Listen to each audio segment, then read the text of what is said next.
ஐயா துணை அகிலம் கல்வி சாலை ஆராய்ச்சி நிறுவனத்தில் இணைந்திருக்கின்ற அனைத்து அன்பிழங்களையும் அன்போடு வரவேற்று நாம் இன்றைய பாடப்பகுதிக்குள் செல்ல இருக்கின்றோம். இன்றைய பாடப்பகுதி விருத்த பகுதி.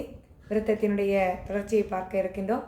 பேய்களை எரிக்க வேண்டும், அதற்கான கணக்கை பார்த்து சொல்லுங்கள் என்று சொல்ல, அங்கே கணக்கை பார்த்து சொன்ன உடனே எம்பெருமான் அந்த கணக்கை எல்லாம் விதியில் எழுதி வையுங்கள், இவை பேய்களை எரிப்பதற்குரிய தருணம் வந்துவிட்டது என்பதை அறியும்படியாக எழுதி வையுங்கள் என்று சொல்லிவிட்டு அடுத்து என்ன செய்ய இருக்கின்றார் என்பது இந்த விருத்தத்தின் மூலம் நாம் பார்க்க இருக்கின்றோம். விருத்தம்: கணக்கிலே எழுதி கொண்டு கருத்தினில் அடக்கி வைத்து இணக்கியே அவரை எல்லாம் இலக்கிலே கொள்வோம், பிணக்கியே கோலந்தானும் பிசகில்லா வழியே செய்வோம்,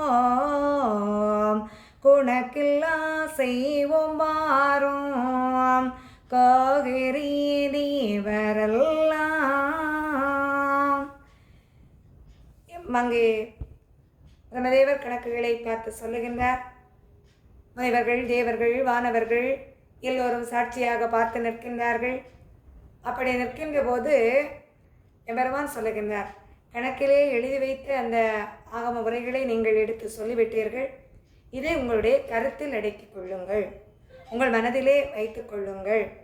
இப்போது நான் அந்த பேய்களையும் அதனோடு சார்ந்து வருகின்ற கூலிக்கணங்களுடைய தொல்லைகள், ஏவல் வினைகள், துன்பங்கள், பொய், புரட்டு, வஞ்சகம் இவற்றையெல்லாம் அதனுடைய இலக்கு அதிலே கொள்வோம்.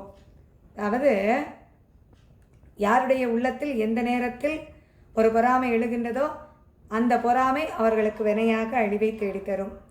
யார் ஒருவர் கோபத்தோடு எழுகின்றார்களோ அந்த கோபத்தினால் அவர்கள் அழிவை தேடுவார்கள். யார் ஒருவர் பிறரை அழித்துவிட வேண்டும் என்று ஏவல் வினை செய்து அழிக்க வேண்டும் என்று நினைக்கின்றார்களோ அந்த ஏவல் வினையினால் அவர்கள் அங்கே அழிவை சந்திப்பார்கள்.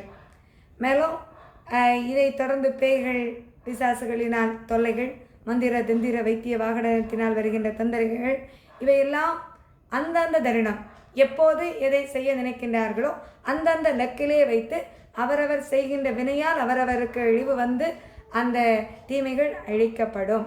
இதை நீங்கள் மனதிலே உணர்ந்து கொள்ளுங்கள். ஆகவே அதை அணு அளவு கூட பிசகாமல், ஏனென்றால் ஐயா சொல்லியிருக்கின்ற அந்த சட்டப்படி இவை இந்த தீமைகளெல்லாம் அழித்து நல்லவர்களை தேர்ந்தெடுத்து தர்மயுகத்தில் அந்த பதவியை கொடுக்க வேண்டும். அதற்காக அணு அளவு கூட விலகாமல் ஒவ்வொன்றையும் நான் செய்து நிறைவேற்றுவேன். ஆகவே தேவர்களே நீங்கள் அறிந்து கொள்ளுங்கள் என்று சொல்லி எம்பெருமான் அங்கே எல்லோருக்கும் அறிவுறுத்துகின்றார்கள். ஐயா உண்டு.